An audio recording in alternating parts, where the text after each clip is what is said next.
Hey everyone, welcome to Source, the ReThink Mining podcast. I'm your host, Carl Weatherell. Today we're joined by Alim Somani.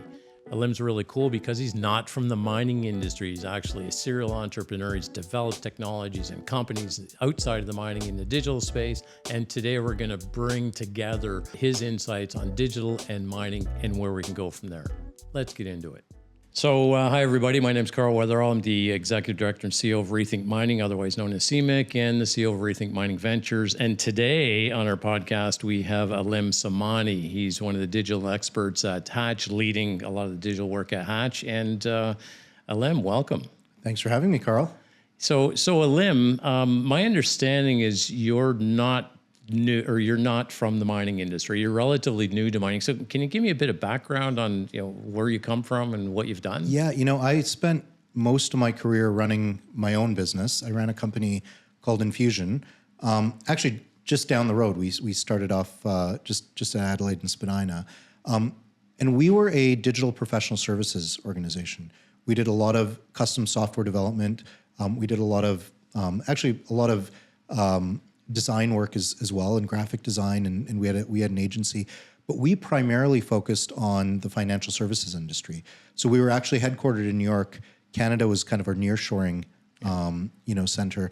But we spent 15, 16 years writing trading systems for Wall Street, really helping financial services through a lot of the digital revolution that they went through. Over the years, we diversified into other industries. We did some work in travel and hospitality, some public sector, pretty much every sector other than mining, resources, and so forth.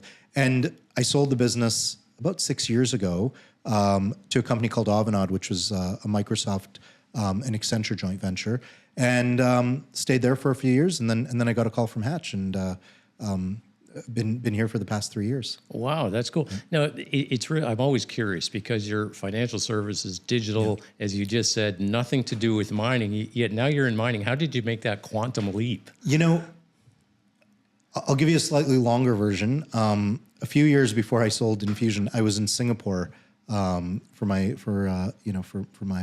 first time, and I can't remember the name of the hotel, the Marina Hotel, the one with the big swimming pool on the roof, and I was in the pool because you gotta go in the pool, and everybody was crowded looking at the view of the city. The other side of the pool looked out into the ocean, and I remember, looking at that view and being fascinated because it was oil tanker after oil tanker after oil tanker, and it created a little bit of a curiosity in me. And what I realized, and I'm going to use some computer jargon, but most of the work I had done in my career was we were working on the front end of the world. Yeah.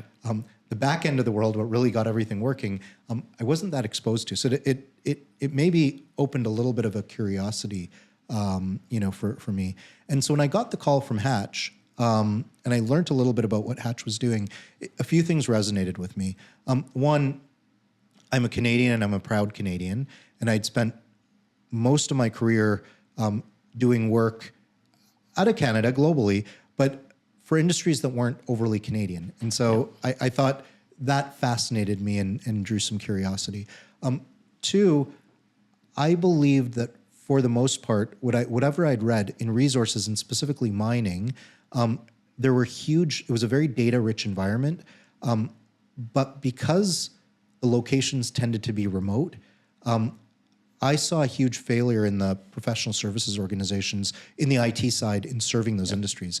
You needed to get dirt under your fingernails to be able to really help them. No pun intended. Yeah, there was an amount of domain expertise that you couldn't kind of fake. Yeah. And it felt like Hatch had that. And Hatch had, I thought the foresight, they were looking to make some investments in digital. And I thought that if we could combine those capabilities, there was a chance to make a difference. And so for me personally, I wanted to try something that would shift me out of my comfort zone and also satisfy some curiosities. So that's what I've been doing for the past 3 years. So bridge the gap and be out of your comfort zone. So are you out of your comfort zone? Absolutely, every day, every day. That's the best answer. But I'm learning a lot, and light bulbs are going off. And when you bring different disciplines together, sometimes you have a little bit of this, and then every now and then you connect and you can have a big impact. The alignment happens, right? Exactly. So you said light bulbs. So Yeah. you came in, you've been learning for a couple of years, knew nothing about mining. Yeah. What are some of the things you found out? You mentioned that a lot of the services don't have the capacity, the expertise. What have you found? What are some of the light bulbs? What are some of those connectivities that you've seen? So it's interesting, and this is going to sound very obvious from someone maybe that's from the industry. But the mining value chain, it's very broad and a lot more discrete than what you'd see in other industries, right? Which to me, that it took me a while to figure that out. And I'll give you an example in banking. Okay, if you're working in, let's even say retail banking. Okay, we're in Toronto. You can go to First Canadian Place and there's a head office, and maybe they're rolling technologies out to branches. All right, that's things are fairly connected, and your distance to the customer and what you're supplying, it's fairly, you can get your arms around it. Yeah.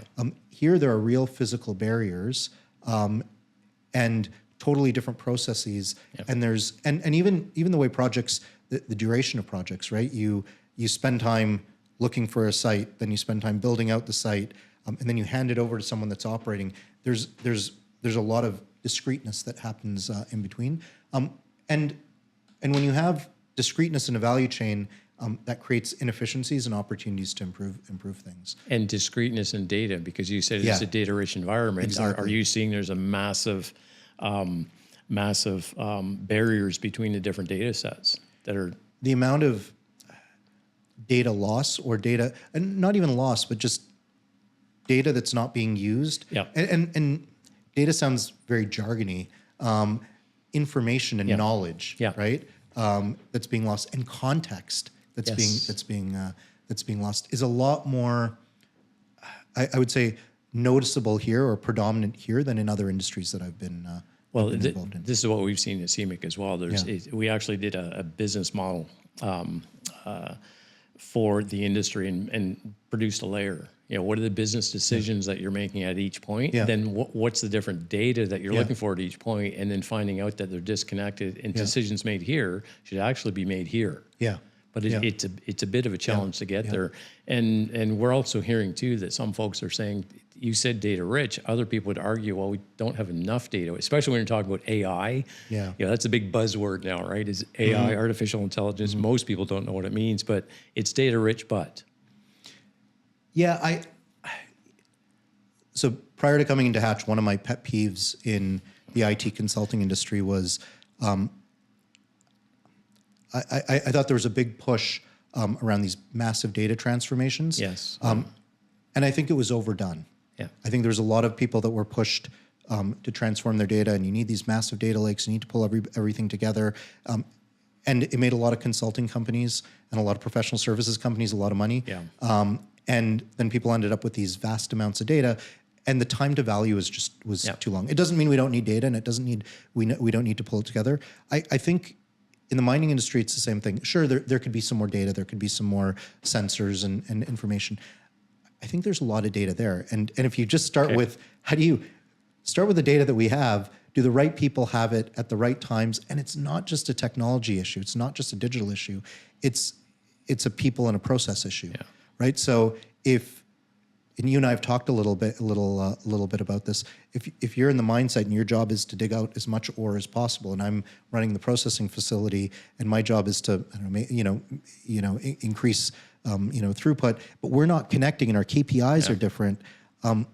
There's an issue there, and there's an issue there that other industries would have solved and changed, and that's an opportunity. And that's not just about getting you and I the right data. It's about changing our jobs a little bit and changing our perspective on it. And even changing what's being measured, like you mentioned, KPIs. Yeah. But are KPIs relevant to the value to the business? Which is the answer to that is probably no. Yeah. Right. But going back to what you said before about there's probably enough data. We just have to do something with it. Yeah. And the word used previously was knowledge. Yeah. Extracting knowledge out of what we have to make better business decisions faster and great value. Yeah. Yeah. Exactly. Yeah. Exactly. Okay. Cool. So what are you doing like at Hatch? Like you've come in, you've been there a couple of years. What are the sort of things you're working on? I'm curious. Well, so first, actually, from an approach perspective, one of the things that appealed to me about joining Hatch was we're taking a product-oriented approach to things. So sure, we're doing some professional services, but we're actually looking to say, we use the word knowledge. Yeah. And at Hatch, we've been around for 65 years serving the metals industry. And we have proprietary technologies that we've invested in. We have process knowledge. And our belief is that it's all in people's heads, both in our heads and in industry's heads. And if you can actually sit down and codify some of that, there's a real approach. Instead of approaching everything as bespoke, is there an opportunity to codify some of that knowledge and take a licensing approach to things? So first, I think that's interesting, because you can go and build a massive professional services team and say, we're going to do consulting and charge hours in digital. And that's happening by a lot of other companies. And there's a lot of that. other people doing that. And we're doing a little bit of that. I think the more interesting thing that drives a lot more value to clients is sitting down and saying, wait a second, there's all this knowledge. And there's a lot of knowledge that gets created in the engineering phase. Yes. Right? How do we perpetuate that into operations? And when we're in operations, combine that engineering knowledge with some process knowledge and some operational knowledge with some data and with some digital techniques. Wait a second, how can we help improve decision making? Yep. So the first thing I think is it's that mindset of taking a product oriented approach, and then the second part of the product oriented approach, which probably doesn't get enough play. I think good products are designed when you put a huge focus on the user. Oh, right? Absolutely. So if I'm building an internal IT system, one of the powers that I have, is I can mandate it on my users because they're my employees. I can say, if you don't do it, you're fired, or if you don't do it, you don't get paid your bonus. And I can take care of my interests, my corporate interests. So I'm trying to maximize this. And I can force things on users. When you're building product and you're building it for someone else, we put a lot of focus on what's the job to be done. What's the job Carl is trying to do? What are the tools he needs? And how can I specifically help Carl get his job done? So the second thing is, we're taking a product oriented approach, but we're taking a very user driven approach. And so we're looking at what are the problems that we can solve with that approach that other people can't solve. Yeah. And what does that require? So that requires, generally, because we're an engineering firm, it requires some specialized information on the asset, how it's engineered, how it's built. It requires partnership with a client and a trust where we maybe have partnered together on their operations and we understand how things can operate, and where there's value loss occurring, and then in that situation where data can help drive things. You said two things I want to jump on for a second, because it's fascinating. One is you said, instead of like codifying the knowledge, right? Yeah. And instead of being bespoke. So essentially what you're looking at is the platform sort of approach, so you can reuse it, add to it, that sort of thing. Yeah. Because what we found in the industry back in 2013, 2014, platforms were unheard of. Yeah. Yet they're standard in software and hardware. The other thing, I my ears perked up, my huge grin when you talked about it. It's about the user, right? So some work I did years ago. This is just as an example, with user interface design, these sort of things, heads-up displays for pilots. Yeah. We're finding out the pilots, the massive information there was just psychologically and cognitively overloading. They couldn't make decisions, and passengers were at risk. In fact, in some of the flight simulators, and I wanted to talk about modeling and simulation a little bit, some of the flight simulators, the pilots were actually, you fly the airplane 2,000 times and you put a gas truck in front of them on the airport runway, they run right into it every single time, because that user-centered design is not, it's built by engineers for engineers instead of, what do you need? What decision are you going to make? And even, it would be nice if these menus and all this sort of stuff are actually, you could modify them for the individual user and individual application versus it's standard. That's what you're doing. It's interesting. It's interesting you say that. When one of the first products that we worked on at Hatch was an operational readiness platform. Hatch has a practice in operational readiness, and we inherited this older platform that needed to be modernized. And one of the things that's misunderstood, I think, in product development is a lot of people think it's the business needs to download the requirements on the tech guys, and the tech guys will code it up. And that's kind of the traditional model. And I think we've learned better, right? I think Steve Jobs taught us that better. And one of the early nice creative tensions that we had as we were creating this new version of this operational readiness product was our team looked at the requirements and said, you don't need 80% of this. Yeah. And we focused on the 20%. And we said, do you really need to do those other things? And we simplified things considerably, and the users loved it. You actually think now, when Microsoft and Apple were competing more, Apple would have a very simple experience and Microsoft would have a very complex experience. If you think of every new version of Office that comes out now, it actually has less buttons and less things. It looks more like Apple. Yeah. And it's exactly what you said. It's sure you can customize it and do things, but it's giving you the right information when you need it. And the thing that you do once every 3 weeks, okay, if you have to hunt a little bit for that, that's okay. But the thing that you do every day, that needs to be easy and intuitive to exercise. And lead to better decisions. That's what it's all about. And you talk about mining, and you talk about the commonalities between mining and other industries. One of the biggest ones is at least in a North American context or in a Western context, what's our biggest challenge right now? It's labor. We don't have enough people. Yeah. And it's labor productivity. How do we get more out of people? And so this trend of how do we make our people more productive? How do we make them do their jobs better? That's really important. Well, some of the other, if you take a look at some of the other challenges in mining as well, because I love that intro there, Alim, is there's a lot. Like the pressures on the industry today are incredible. I would not want to be working as somebody running a mining company. Yeah. You've got decarbonization, your ESG, and there's new SEC regulations coming out. You've got EBITDA values going the wrong way, cycles, boom and bust sort of cycles. You mentioned people, geopolitics. Yeah. Article just came out today about the impact of mining from Putin taking over the Wagner Group. It's getting really crazy. Yeah. But there's a lot of pressures though. So if you take a look at, again, coming back to business decisions, there's the people side of it, of course, but there's probably an opportunity because of the discrete nature of the data that the knowledge and the data that you talked about before, to actually extract more value so the miners can make better decisions faster. Because of that discrete aspect of the data and the decision making and the business and the people. I would guess that there's some poor decisions being made, or they're being made late. Like for example, like tailings dams, right? I'm at a collision conference this week. A lot of tech startups, and there's a few of them looking at tailings dam monitoring, so you can make near real-time decisions instead of let's worry about it later. It's interesting you talk about tailings. One of the products that we're working on is a tailings management platform, and part of it is dam monitoring, and part of it, and so you have to keep in mind I'm someone from outside of the industry. So when our team at Hatch came and said, "Oh, we need to look at this," in my head, right, the techie of me is like, "Oh, we're going to use AI to tell it when this is happening," and when we dove into the problem.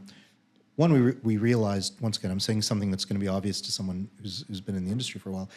These are massively complex systems. And sure, there'll be some AI and some data and everything else. But at the end of the day, there were well-established processes that you couldn't monitor if they were being followed. Many people had to be involved in them. And the contextual information of people working on things and who was doing what when and the data of what was being done, it wasn't being shared. So when you started looking at why there was failures in tailings, it wasn't majority of the time, vast majority of the time, it wasn't an engineering failure. It was a people and process failure. And it didn't need whiz-bang AI telling you some new insight that you didn't have. It just needed people to do their jobs, there to be accountability and transparency in the job, and contextual information allowing people to collaborate in their jobs.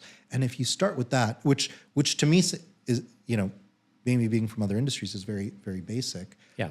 But and it's not basic. There's challenges in the mining sector that other industries don't have. You're far away.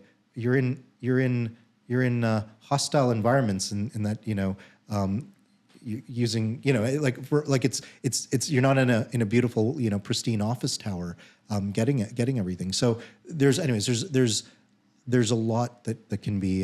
There's a lot of potential in those areas. So when you're doing all this work on the digital side of things, and again, I bring it up because of the conference, the Collision conference here in Toronto. There's a lot of startups. There's several of them sounds like it's doing very similar things. Is your approach, or Hatch's approach in general, do you look at startups and say, hey, that could fit into here. Let's either coach them, bring them on board, acquire them, whatever. Do you do that sort of thing too? So part of our mandate. So we're a big sponsor of Next AI, which is a Canadian incubator or sponsor of technologies. And part of our job is we mentor companies. We look for companies to partner with. We look at companies to invest in. We made an investment a couple of years ago in a data and analytics platform company called Brainwave. We're using their platform to build products on top of that. So our view is, if there's startups in the space, we maybe want to invest in them. We maybe want to partner and build with them. But there's no shortage of problems to solve. So exactly. But it's the rarer thing is to find smart digital minds that are focusing on this industry. Like I think one of the tragedies of my era when I graduated was the number of really smart people that went out into the market and spent 10 years of their career trying to build better banner ads, right? Like, and maybe that's where the money was, or that's where the hype was, or whatever. There are real problems in the mining industry, the resources industry, that need to be solved to make a better world. And that's not, they're serious, these are industries that and how things are done will have a serious impact on our future. So we need more minds. We need more minds. Yes. Focusing on how do we use data, how do we use digital, but solving problems in the domain. So to me, when I hear about startups in the space, it's super exciting. I want to engage with them, and if they're doing something better than us, I'll bow out of it and we'll partner with them and we'll focus on a different or the typical approach in software environment, right? If somebody's got something, adopt it, and you, like you did with Brainwave. It's funny, when I saw the Brainwave announcement, and that was just slightly after you came on board, Hatch, I thought there's a limit work now. Yeah. No, and they're an interesting example. They were actually not focused on the mining metals space, but they have a really good platform that's really great at pulling in vast volumes of data from a variety of sources, and then operating on them very quickly and giving you geospatial views of them. And they were doing a lot of work in the consumer product goods space, helping companies identify what micro markets to go after and everything. And when we looked at it, we said, wait, there's got to be problems that we can solve in the metals industry. So think of the industry we're in. Okay, varieties of external data, high volumes of data, and the ability to process them quickly to drive insights. There's a lot of problems you can solve. Like, I was reading in the paper today about lithium battery recycling. Okay, figuring out, so if you're a lithium battery recycler, there's a lot of hardcore, engineering technology that you need to figure out how to refine the lithium. But where is the lithium? Where's your supply chain? Where are your clients? How do you better mobilize around that? How do you price? Or one of the big things we're seeing in our engineering and project management business is when you actually build, clients now don't only care about, are you on time, are you on budget? They care about, where are you procuring your materials from, and what's the carbon footprint from that? Well, how do you track that? Right? How do you know the carbon footprint of a brick? Right? How do you project and forecast that? Okay, that's a lot of external data and a lot of processing that you've got to figure out. So I think I'm excited to meet entrepreneurs in the space, but I think it's also interesting to see, like, I look at my background, I'm from outside the industry. There's a lot of learning that I'm doing, but there's also a lot of parallel problems that have been solved elsewhere. Well, and that's, I loved when you said that as well, because what I wanted to jump on, because I'm a firm believer that there's a lot of stuff, technology or problems that have already been solved or whatever that just need to be adopted. You mentioned Brainwave. They were looking at consumer. They weren't even looking at mining, but this problem of data aggregation and business insights was the same. A couple of startups I was talking to they're in ag, cement, and forestry. Yeah. using satellite imagery for Yeah. monitoring stuff. What about mining? What are the problems they have? There's these companies outside of mining actively looking at mining because the trend we're starting to see and hear from are the non-mining stakeholders. Like typically mining looks at just mining, right? And your stakeholders are your community and your shareholders and that sort of thing. But the downstream now, the tech companies, tech investors are all saying, what's this mining stuff? Yeah.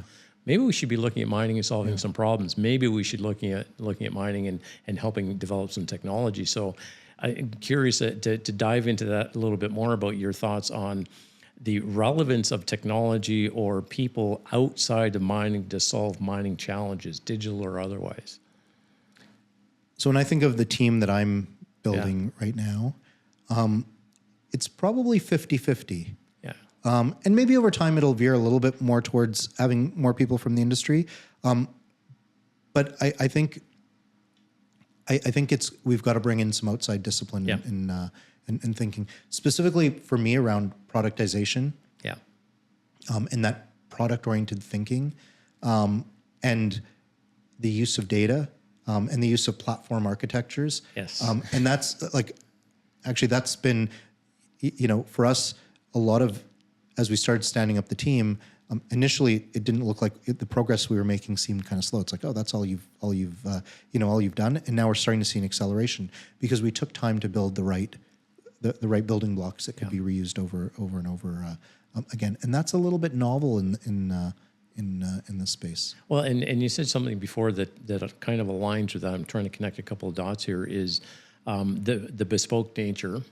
Let's build a custom piece of software to solve a problem for mining, for mining, by mining, right? And the discrete data aspect, and what we're seeing as well in some cases is that the data is actually tied up with a vendor OEM hardware platform, so it's actually harder to grab that sort of data.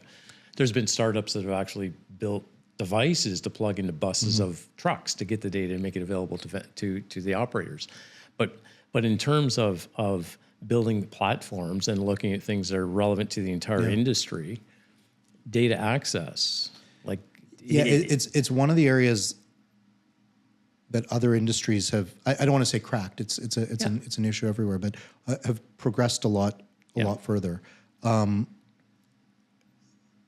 The amount of data right now that sits in bespoke vendors' data platforms, and it's difficult to access, or you can access it, but you're writing a custom API to access it, and then the vendor modifies their this and that, and you're like the amount of overhead associated with that. It's a lot, and the errors associated with doing that. Yes, and the reliability and everything. So I think in greenfield situations, I think companies need to rethink their traditional IT/OT approach. Yeah. I think there's a lot of newer thinking and newer architectures and approaches that you can take. I think the at-scale cloud providers that have played a bigger role in other industries have a bigger role to play in mining. And people talk about things are remote, but they've now got edge computing and other things. I think when you think about things from a digital perspective, I remember early in my days in financial services, we used to spend 90% of our time talking about this topic. Yeah. Oh, you've got the system, and it's a Corba interface, and we're trying to get it to this, and how do you get COM and Corba to talk to each other? And you'd have these experts that were experts at getting interfaces to talk to each other and making things hum. You don't talk a lot about it. And then we saw various iterations and web services and things moved and everything. Now, if you're doing work in a lot of those industries, you spend very little time talking about how do I get system A to talk to system B. You spend a lot more time talking about business and value. Extracting and the extracting. value. I think the technologies in mining have come, the IT digital technologies have come a long way. I think we need to take new architecture approaches to things. In brownfield situations, there's also some disruptive technologies that are very good at, pinpointing the data that you need and pulling the right data and putting it in some sort of a structure. But that requires, that's where some of the at-scale IT providers are not equipped to help. Because to do that, if you're going to pinpoint and pull certain types of data that you need to solve a problem and solve it somewhere, you have to know what the data means. Yes. Context, as you said And earlier. context matters. Yeah. And certain industries are harder than others. So if you and I, Carl, and I'm not a retail expert, I don't think you're a retail expert. No. But if we decide we were going to start up a business in retail, we could probably figure it out. Yeah. Right? Not that it doesn't have its own complexities, but we've been consumers our whole lives. Probably the same thing in financial services. There's a little bit of math and some complexity. But oh my gosh, if you're not from a mining background and you don't have a chemical engineering degree and you decide that we're going to dabble and do IT consulting and mining, it's hard unless you have a client that's willing to put a lot of domain expertise into you. So if you want to have, in brownfield situations, if you want to have efficient data approaches that don't require you to do a total data revamp or write things that are so kludgy that they take a lot to maintain. You need to have strong domain expertise, and that to me is one of the things I thought we could achieve and bring to life at Hatch because we had that and we had the client and mix that. You've got the mix. You've got the outside people who know how to do the digital side. Plus you have the domain expertise. That's the marriage made in heaven, as it were. Right. Yeah. Absolutely. Oh, really cool. You said something else when we were talking about data and platforms and everything else and access to data and extracting data. And in the automotive industry, for example, like there's whole groups of people working on automation and data and everything else. And most of these groups, it's like Mercedes and Volkswagen, all these large companies are all working on open source systems in their vehicles. Yeah. Look at Tesla. It's open source. In mining, we actually had, it was really funny. This is hilarious. We had it was funny for me. I used to say I'm not from mining, but having been with CMIC for 10 years, that's probably not true anymore. But we had the head of the Eclipse Foundation talk at one of our forums once, and the reaction in the audience, and he equated open source to mining. It was beautiful the way it was done, and used automotive as an example. Yeah. And the reaction from the audience was mixed. Half the audience said, this is useless, we can't use it, it's a waste of time, you can't make money. And the other half was curious and said, yeah, we should take a look at this. Yeah. And this is only a few years ago. Yeah. Like it's a little scary. So I'm just thinking about if you want to connect the data in some sort of democratized sort of fashion across the value chain of the business, is something like an open source platform something that is necessary? I'm just asking this because I'm not the expert. So I think certainly open standards and a certain amount of open source has a role to play. And I'm going to use a non-digital example because it's current and it's in the news. So if you and I run competing car companies and we're both trying to roll out the new electric car, does it help us or hurt us to have an open standard for chargers, or should we have our proprietary standards? So I could argue and say, well, no, I want my own because mine's better, and Carl can figure it out himself. Well, wait, if I have 10, 20% of the market and I can only charge at 1 out of every 5 stations, are more people likely to buy electric cars, or is that something that we should collaborate on? Yeah. And should we compete on the fact that, I don't know, my engine's better than yours, or the other value better, in the vehicle? So you have to choose where when we standardize, does that create an opportunity for us to have a bigger market? And those are the areas where we should be looking at open source. So if we're two mining companies and we're all dealing with the same proprietary vendors, does it help us or hurt us if the data standards are open? Yeah. They probably need to be open. There probably needs to be more openness, and we need to insist that things move in that direction. Okay, now if I have a proprietary model of how I refine nickel or coal or whatever it is, I probably shouldn't share that with you because that's my competitive advantage, and that might hurt my market share if I'm able to drive things. So you have to kind of go through and say, what are the things that would behoove us as an industry, and things would move faster if they were open and standard. And I think in one case, I think the proprietary OEMs and how they hold on to their data, and that there isn't more of an insistence on common data standards and other things. I think it hurts progress and it hurts the industry. Yeah, no, absolutely. And that kind of, when you're talking about the value of when you need something common and proprietary, that comes back to what you talked about platforms. If you're building platforms collectively, you could use that sort of approach, and then the value you're going to create as a company is how you modify, change, deploy, build whatever, or the financial model around, business model around how you're going to deploy that platform. That's no, it's cool. I was kind of curious. Now, you talked about AI. AI is a buzzword. Like it's been around. I actually did my graduate degree in pattern recognition years ago. So I'm by no means anywhere near being an expert, but I'm always curious about this stuff. And I just, your thoughts on AI. What actually how do you interpret AI? What is it? No, seriously, because I asked somebody that this morning. They said, well, it's fuzzy neurologic. Well, is it really, or is it genetic algorithm? What is it? When people are talking about AI, in your words, Alim, what do you see AI as being? Because you used it before. We're going to use AI to make decisions. What do you see? One, I think it's a very broad marketing term. Yeah, that's overused right now, and to a point where I think it's not always helpful. Yes. And so, when I think about maybe what are the applications of AI, I would break it down into a few different areas in the mining sector in a way that's helpful. So certain, like artificial intelligence, if you take, like, it's been here for a long time. Yeah. It's not new. It's been here for a long time. What's changed? Yeah. Right? Our processing power has changed, and the amount of data that we have has changed. And so, okay, so what are the problems that are now solvable that were not solvable before? And I'll give you an example of something that 5 years ago we'd have all said, wow, that's amazing. And now it's just, routine. I think of it as nothing more than a sensor. So image recognition. Yeah. Right? Our ability to go and say, this is an Evian bottle, or this is a water bottle. Yeah. Okay, maybe not. Maybe 5, 6, 7, 10 years ago, that would have been like, wow, the computer was able to tell that this was a water bottle in 3 days of computing, right? And now that's standard. Yeah. So when you talk about AI in mining, for instance, image recognition, right? You're underground, you don't have people there, you're trying to monitor different discrete events that are occurring.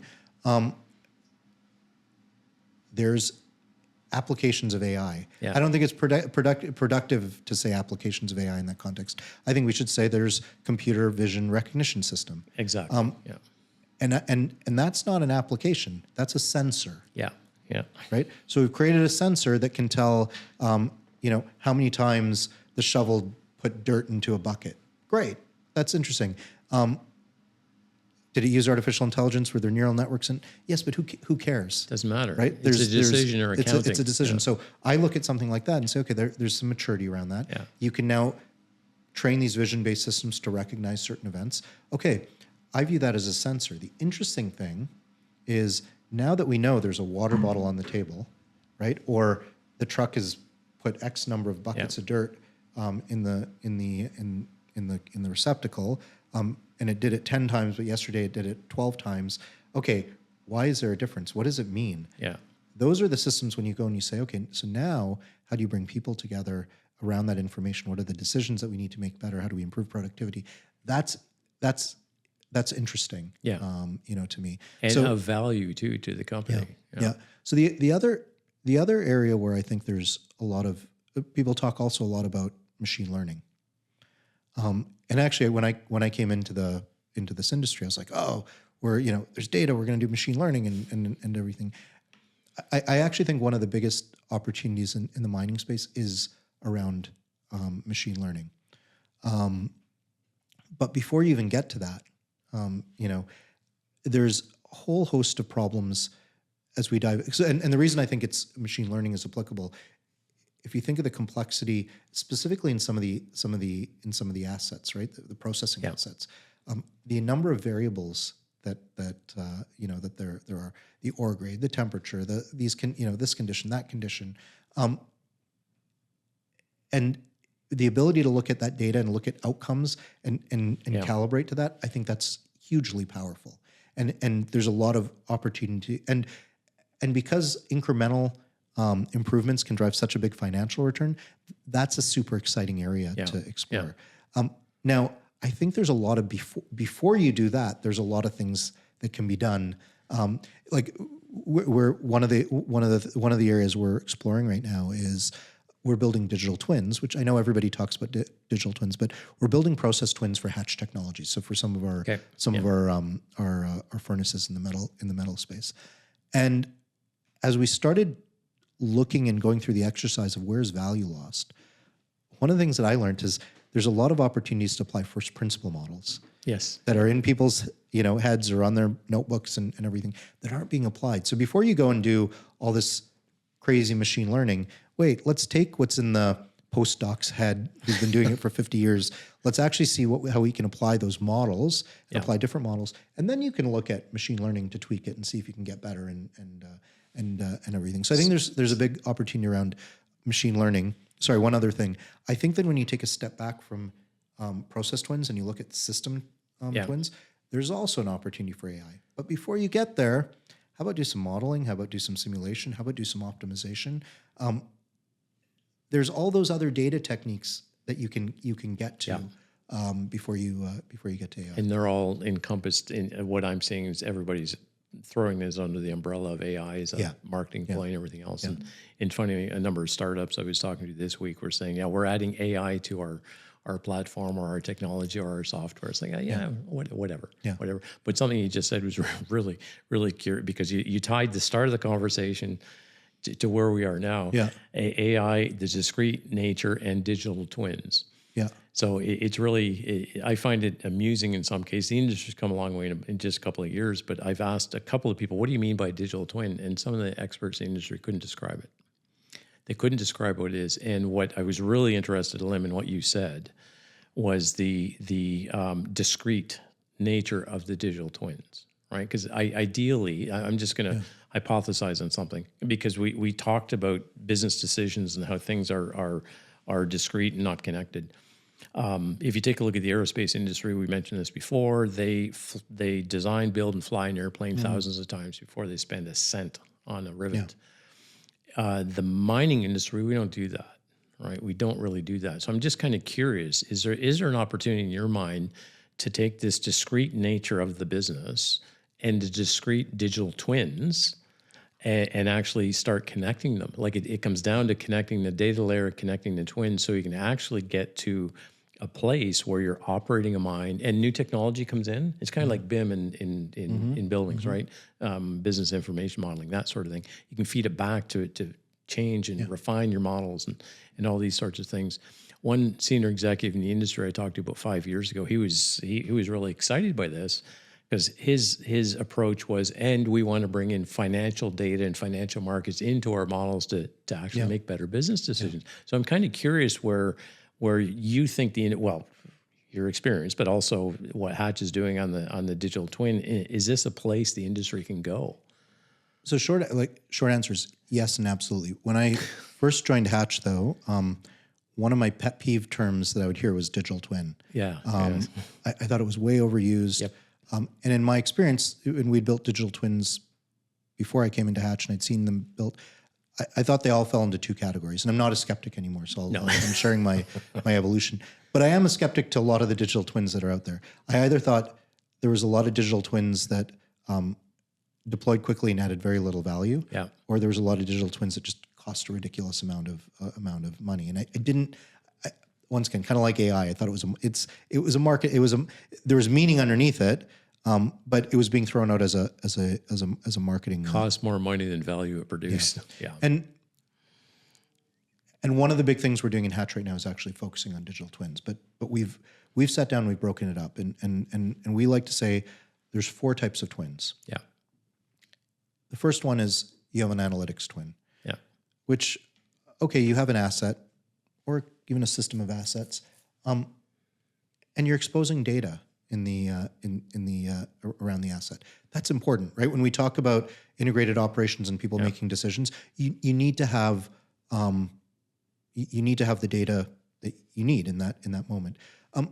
and not saying that's not high value, but when you talk about digital twins, to me, that's the lowest. Like Yeah. the number of videos I've seen where an engineering plant gets designed and, oh, the worker can go up and with their phone, see the information, manual or see the parts, like awesome. Good. Yeah. Like good. That's a data exercise. Yeah.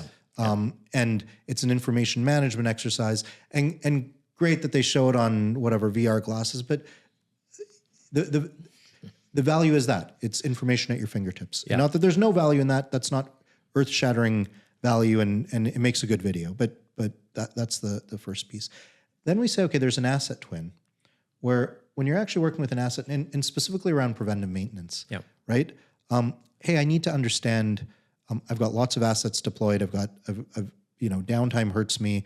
If I have a little bit more information around how that asset is performing, and maybe it's wear and tear, I can prevent it from being maintained, or I can deploy my maintenance resources, effectively, or I can keep the appropriate number of spare parts and all of those things.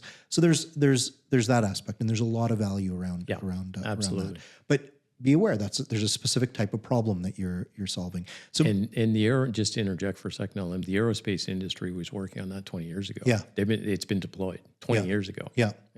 So don't get me wrong; these are important problems to solve. But going and saying, rolling out digital twins, okay, like what's the problem that you're solving? Exactly. Let's kind of like the AI thing. Let's do AI in mining. Wait, what does that mean? What's the problem we're solving? Yeah. Right? Okay, we have data and we have processing power. If you increase both, what are the problems that allows us to say the same? So to me, it's a lot more productive than talking about twins to go and say, okay, what's the problem that we're trying to solve? So now, and in Hatch, we actually, around our furnaces, we built an analytics twin that was a data that provides the data to the operators and everything. It's important. You need it. To me, the more interesting twins are in two spaces. One is when you have complex assets. How do you build a process twin around that? Yeah. So when you have a furnace, right?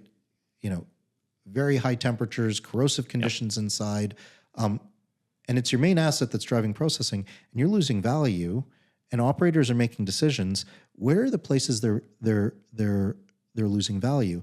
And if you can add some data to the mix, intuit some data, and you have some models, can you help inform better decisions? And that's super interesting. To me. Okay, so now take that concept. You've got a process twin around an asset. Okay, now you've got a system and I know you're passionate about this. You've got a system of assets that work together, and you've got a system twin. That's another area that's interesting to me. So, and to me, there's a varying degree of maturities across system twins. 100%. So I can go and say, I have a system of assets, and I don't have process twins for each one. Yeah. But I understand how things are flowing from asset to asset.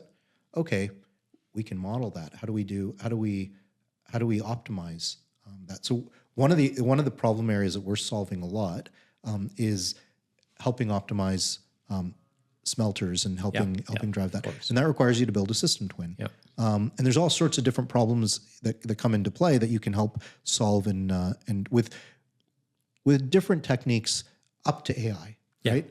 Simulation, optimization and everything. But now you can mature that system twin as you start building process twins for the more complicated assets that live in that. And then, but in all of those twins, like when we build our process or system twins, we don't sit down and say, we're building a twin. We start looking and saying, okay, let's look at the piece of the value chain that's in our domain, and where is value being lost? Yeah, exactly. Right? Yep. And it's normally not me in the room saying where is value being lost. It's our pyrometallurgists or hydrometallurgists, exactly. Sitting down, and there's chemistry equations everywhere, and you come up with where's all the value being lost. Quantify those value losses. Then you sit down and say, with digital people, and you say, where do we think there's solutions to prevent that value loss? Sometimes it's first principle. Sometimes it's our guys saying, wait, is there data to, we can drive things? Yeah. And then you start whittling down saying, what can we actually solve? And when you have those things, you say, is there a value case to build something around this? And I think the other thing about value as well, in some of the conversations that we've had, is not necessarily value lost, because there is value lost, but there's also, when you're doing these system sort of approaches, the value that hasn't been realized, that you don't know you've left on the table. Yeah. Yeah. Right. Like I'll give a perfect example of this. And again, it comes back to the discrete nature of the system is ore sorting. right? Ore sortings are data intensive as well, but also but a lot of complexities around it, sensor based and all those sorts of things. In my mind, in our mind, the best place in, say, in an underground mine, the best place to stick ore sorting is at the face, right? Yet most of the industry is sticking it in front of the met plant. And one person I talked to said, we've got the value we wanted. And I asked them, I said, what about the value lost? What do you mean? Yeah. Well, what if it was underground at the face? It won't work. Why won't it work? How do we make it work? Yeah. What's the value you could accrue if you did it there and say left half your tailings underground or half your material underground or whatever? It's the value that you're not realizing. Because I think the whole idea of the digital twins, the system twins, the 4 different twins you gave, and AI, whatever you want to call it, is realizing a lot more value that you've never even knew existed or suspected but couldn't prove it. Yeah. Exactly. And didn't have enough backing to make that decision. Yeah. Right. And it's funny that you're kind of coming to the crux of where I think there's opportunity. One is how do you equip people with data to make better decisions? Yep. And then how do you have the computer crunch the data and maybe give you some insights that you didn't have? And then I like to joke, like sometimes when you come from outside of the industry, you can ask dumb questions and come across being, as brilliant. You don't have like, you can say, why are you storing this here and not there? Maybe that's obvious to everyone else, but it gives you license to ask questions. We're twins like in that way. Yeah. Not digital over. Yeah. No, that was really cool. I just lost my train of thought here, but you said we're at the crux of the problem. But again, to get to that system sort of twin, and when I say system, it's end to end from geology to closure. How far away are we from doing that?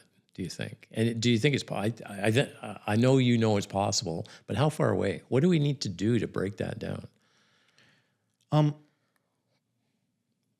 One, it is possible. Yeah. And I don't think we could do it very easily, but what would the value be that you'd get out of it? So Exactly. I think so yes, I think there's value in stitching together the whole value chain. But I think that's similar to going and saying, there's value in doing a data transformation, putting all of your possible data that you ever have in a data lake. I think the more interesting value is to look at where in that value chain, what are those high value interfaces? Yeah. And I think there's, if I had to prioritize the problem, rather than going broad, I would identify those high value interfaces and go deep and solve those well, and then expand from there. From there. So like I gave the example, one of the areas we're investing in is a twin for nickel PGM furnaces. Okay, let's get that right, and let's get it. Let's improve. Let's allow operators to get more out of that.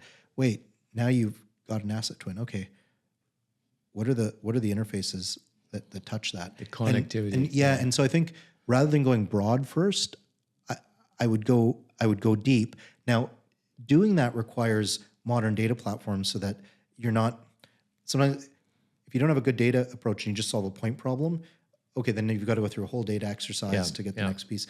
If you set things up correctly with the right modern data approaches, then you're just solving use cases. Yeah. Right. So it requires the right architecture and thinking. So on that, I don't know if you can answer this because I'm not sure. I'm not sure I can answer, but you say high value. In your mind and what you've seen so far, have you got can you share what you think may be the high value place to start, or are you working on that now and it's proprietary? So now I'm going to play my, I'm still a newbie in the mining industry and I'm learning that. So that actually, you said that before. That's really important, Alim, because you asked different questions that are actually more important than the expert who's had tunnel vision.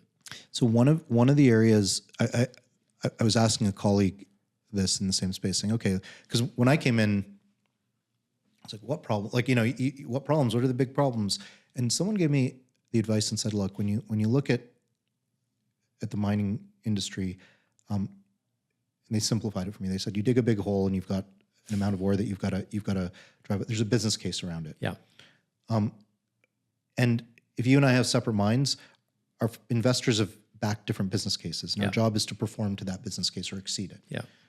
Typically in these facilities, then you're processing, and there's a large single asset that has hundreds of millions, if not billions of dollars of investment in. Focus on the biggest asset and focus on getting that producing well. Yeah. And if you get that right, not that there's not a lot of other problems, but that's a good starting point. So I'm operating on that assumption, which is right now, and it hasn't been proven wrong. To me, there's a huge subset of problems that you solve around that. Start with the most critical kind of asset in things, then move outward. Yeah. And then the second piece is a topic we talked a lot about in the earlier part of our conversation. I do think without whiz-bang technology, there is just an element of a lot of people working across the value chain that aren't collaborating and don't have contextualized data. And I think there's a series of problems that don't require first principle models. It's just about really looking at the people and process and getting them the information that they work on. So one of the other areas outside of products that I've put a lot of focus on is around integrated operations and IROCs. Yeah. So we've built a fairly significant IROC practice. I think it's a world leading IROC practice. And there's not a ton of productization in our side on that. It's a lot of methodology, it's a lot of thinking, and it's a lot of approach. Because my view is if you get the IT/OT infrastructure, the system landscape right, the IROC becomes your operating system. Yep. And then the other things we're talking about become applications that sit inside of that. And to me, yes, an IROC or an integrated operations approach, it's a data and it's a digital approach, but it's equally a people and process approach. And if you get that, so if you have the underlying infrastructure right, you get the operating system, and you get people collaborating correctly, then you can build applications that sit inside of that, that fall under these kind of twins that we've been talking about. One of the most interesting IROCs I saw, it was a demonstration at a conference about 4 or 5 years ago.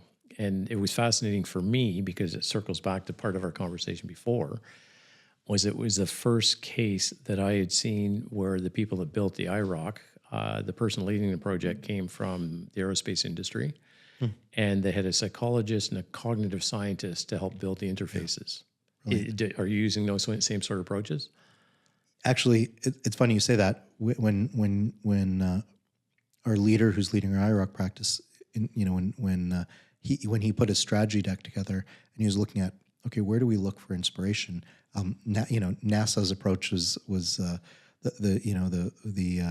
first place, and then we put a lot of focus across our entire digital practice in user experience. A couple of our head of strategies actually from one of the world's leading digital agencies. Our head of product is from that, and they spend a lot of time thinking of user psychology and that piece. And I want to say I learned that in our background working with Wall Street traders. Yeah.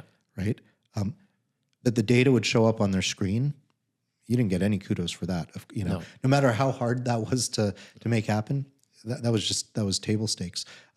But you move a button from to the wrong place, or something is not visually obvious to them. Yeah. Oh my gosh, you've got a lot of 4-letter words thrown at you. It's easy to get the data in front of you. Yeah. It's hard and frustrating when you move it, when you have to push too many buttons to get that data in front of you. Yeah. It's all about what we see and perceive as human beings. Yeah. And it's funny, I was saying around that we've been using for a number of years. It's not about the technology. Yeah.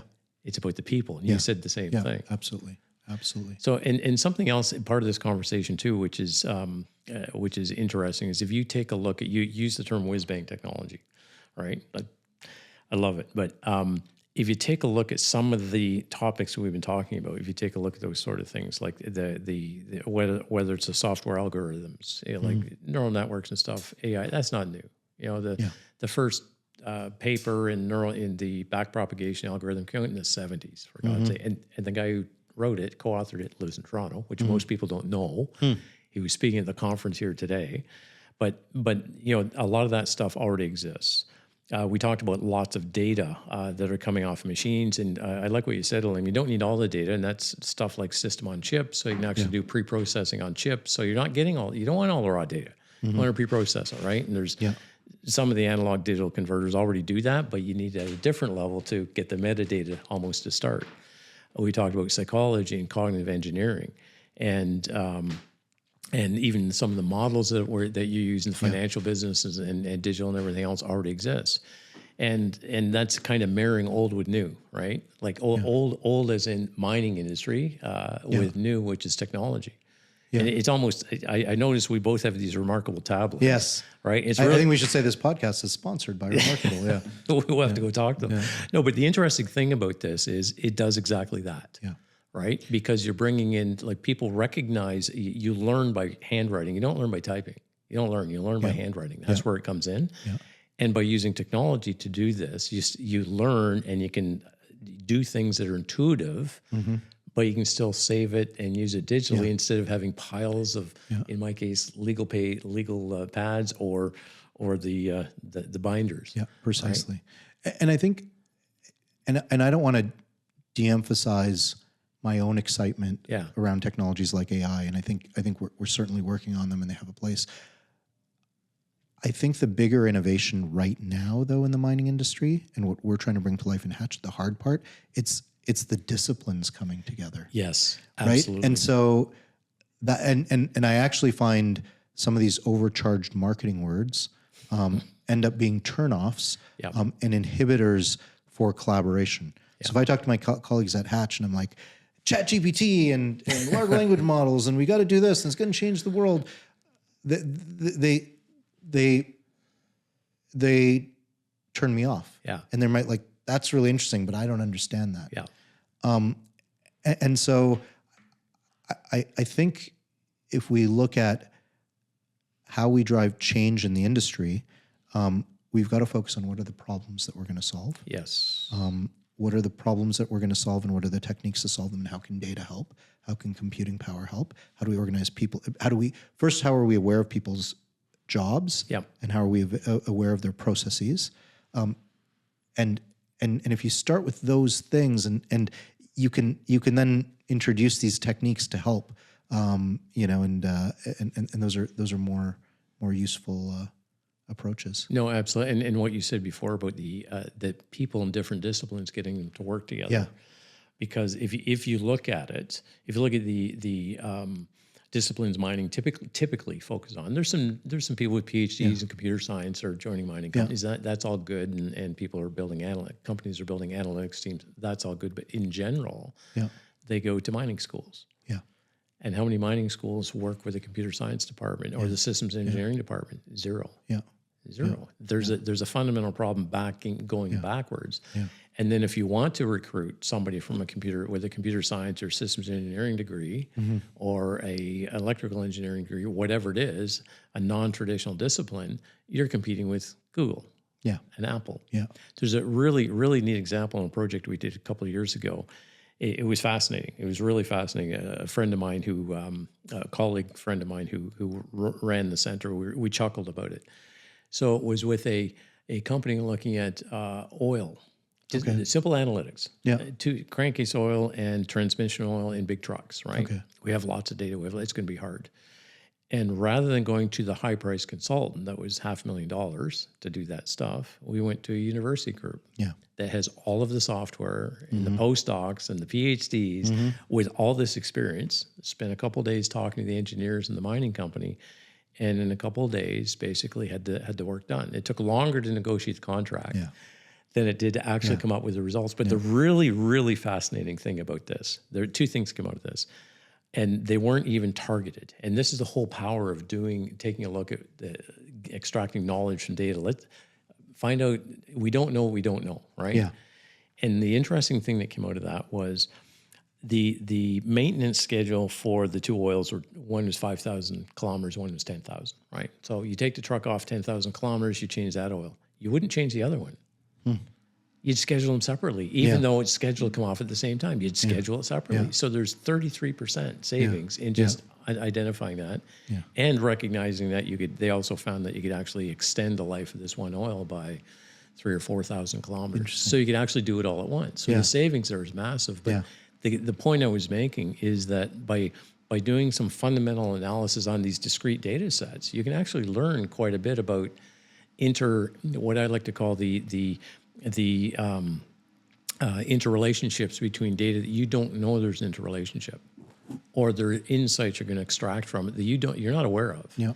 Right? Just because it's the way we've done it, the way our process works, the way our system works. So you know the process, you can then challenge, because you said process. You can then challenge the process because the data doesn't prove it. Yeah, absolutely. So there's a lot of cool things here. Yeah. And the really, really funny thing too, and I'm kind of curious about this. This is kind of going backwards a little bit, but several people I've talked to have said, "Oh, I have a terabyte of data. I don't know what to do with it." That's nothing. Yeah. No, this is seriously. Yeah. I have a terabyte of plant data, or somebody else. I've got a petabyte of data. That's not a problem. Yeah. That is not a problem. Yeah. There's other industry have been working with this for decades. Yeah. Decades. Yeah. So would you agree with that statement? Like, it's not a big deal. Processing power now is... It's, yeah. I think the bigger challenge is, what are you going to do with the data, and what does the data mean? Yeah. Right? We put a lot of emphasis on data, or the amount of data.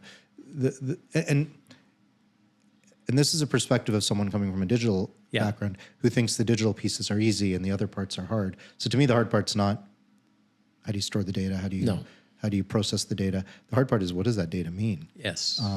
And so how do you extract meaning from that data, and what's the expertise you need to be able to do that, and what problems does that data allow you to solve? Yeah. And on that, because you talked about the way Hatch is set up, it's about 50-50, digital plus domain expertise, right? So I'm curious about your thoughts on this. Again, this is more curiosity than anything else, is that we're hearing that, you have to have domain expertise, basically defining how you're going to analyze, like hand in hand, before you go and do some whatever analytics by non-domain experts. But does that inject a bias? Potentially inject a bias? I think it's so my view is it's coming up with the right balance. So yes, exactly. Yeah. You know, and pulling disciplines together, it's not easy. No. Right? So it's a lot easier to work with people that come from the same domain and think like you. Yeah. And so when you build a team and you're bringing in people from different backgrounds and different cultures and different domains, it creates a lot more tension, and on the surface it reduces efficiency. So what I always look and I say, if there's a problem that I could have solved in the mining space with my old company, Hatch shouldn't be solving it. Yeah. Yeah. And if there's a problem that Hatch could solve without me, they should solve it without me. It's that mix of, like, part of the advantage of what attracted me to Hatch was the deep domain expertise and client trust. Yeah. When you combine that with digital, what can you drive? And part of that, that creation process, it is the tension. It is the people challenging each other. It is the having the patience for someone asking the stupid question, which we often do. And then it's working through that. So I think it's figuring out the right combination of that. No, you said two things that sparked two questions, actually, or one thing that sparked two questions. One is, you just said that if this digital company could do it, Hatch shouldn't. Is there a risk that companies outside of mining, in your mind, that companies outside of mining are going to take a look at mining and say, in terms of the digital space, well, we can do that ourselves? Is there a risk of disrupting, for example, the current entrenched leaders in this space in mining? I hope so. Yeah, thank you. I think right now the barriers to entry to solving some of the problems we're solving are quite high. Yeah, yeah. And we'll come to that in a second. I think there's a whole host of problems. You talked about the open source piece and the standardization of data and everything. Quite frankly, I don't want to make money doing that. No. I wish it was solved. I wish other people did move into the space and everything. I want to focus on the parts of the industry that are hard, that require deep domain expertise combined with digital, right? But No, I wish, like it's like we talked about earlier, I wish there were more startups in our space. Yeah. I wish there were more people that were capable of working in there. The competition will be good. It'll solve some of the more mundane problems. It'll push people to move and everything. So I hope there are more entrants into the field. Now, are there areas that I think only Hatch can solve that other people will move into? Yeah, but that's how the market works, right? Exactly. Whatever your high margin work is today will be low margin tomorrow, and you have to keep innovating and You have to be focusing on ahead areas. of the curve. So that it doesn't worry me at all. It excites me. Awesome. Yeah. Awesome. Cool. Yeah. Quantum computing. Quantum computing is all over the place. It's we've got quantum computers are now available. IBM's got them. They're out in Vancouver. And they can do data analytics much faster because the way they work. I'm just kind of curious, from your perspective, do you see a future of quantum computing in mining? Like, should we be taking a look at this stuff now? And it's been a few months since I've read the latest on quantum computing. I think there are 3 technologies that are going to absolutely change our world when they mature. And I think one of them is getting a lot of hype right now. I think the advances in AI and you know, all the attention that's being given to AI with ChatGPT and large language models. I actually don't think that's overhyped. I actually think that's going to fundamentally change a lot of things, and I'm talking about in the world, not just mine. It started to change. Yeah. And I know it's massively changed the way I work and I behave and everything. The second one is fusion power. Oh yeah. Right? When energy becomes, you know, a lot cheaper and cleaner and commoditized and more ubiquitous. And then the third one is actually quantum computing. And I know there's quantum computers out there and that can do things, but when we think of the progress of the silicon computer, we're still kind of, you know, maybe in the quantum, like we're still in the equivalent of the 1970s. Yeah. Wait till we get to the 1980s. I think those 3 things are going to change everything. And that imagine what that processing power can do to AI. Oh my God. So it's hard for me. So yes, it'll absolutely speed up analytic models and everything. I think it's going to do a lot of other things, like it's and everything. So I think those 3 things are gonna, and the confluence of a couple of those things will change things. The confluence of AI to quantum to energy, like it's Can you imagine right now, change. like if you could reduce for AI models the training speed or the training processing required? I was actually, just before here, I was having lunch with a colleague at Microsoft, and he was talking about, as Microsoft goes into its next fiscal year, making a lot of investments in AI, but they're prioritizing their investments because of the GPU shortage. Right, and they're not sure. Especially as they enable Copilot on the Office platform. What's the demand going to do to GPUs? Well, you're still like, up until now, we talked about how much processing power is increased. We might start actually running into limitations based on our ambitions and what's possible. So, you know, if you have quantum computers and you have it breaks that ceiling. And so I haven't really thought about that in the context of mining, just because I think those technologies as they come out are going to be so world changing that we need to. Well, it's interesting too. You talked about the limitations, restrictions. Are we going to run at a GPU? If you take a look at just the Chat GPT, for example, right? If you've got your own account and log in, you're already out of processing power on the platform they're using now. You've got to wait sometimes. So we're showing that exceeding now, and it's just starting to become popular. What happens when it becomes ubiquitous? We don't have the platform. We don't have the power unless some of these data mining farms go under and we take all those GPUs and start using those. We'll stop mining for Bitcoin and. Well, and the other thing too, I'm a huge advocate on looking at things differently and trying to get people to look at problems differently and even systems. One of the conversations we had with IBM a number of years ago, we had an IBM summit. It was here it was in Markham. And there was the executives from IBM around the world, and we're talking about what's next, right? They're data farms and all this. And one of the questions we asked was, what about the design of the computer? Like if you take a look at the design of the current computer, it hasn't fundamentally changed. It's got smaller. You've still got a chip. That's whatever size. You're still squeezing more stuff onto or coming to Moore's law. But if you people always look at mining and say, well, you haven't really advanced. Well, yeah, this processing power has, but your design hasn't. That's funny. You're hitting me. I'm about a quarter of the way through a book which you'd enjoy called Chip War. Chip War, yeah. And it's covering that whole period. The invention of the semiconductor, Moore's law, the founding of Fairfield semiconductors, Intel. And you're right.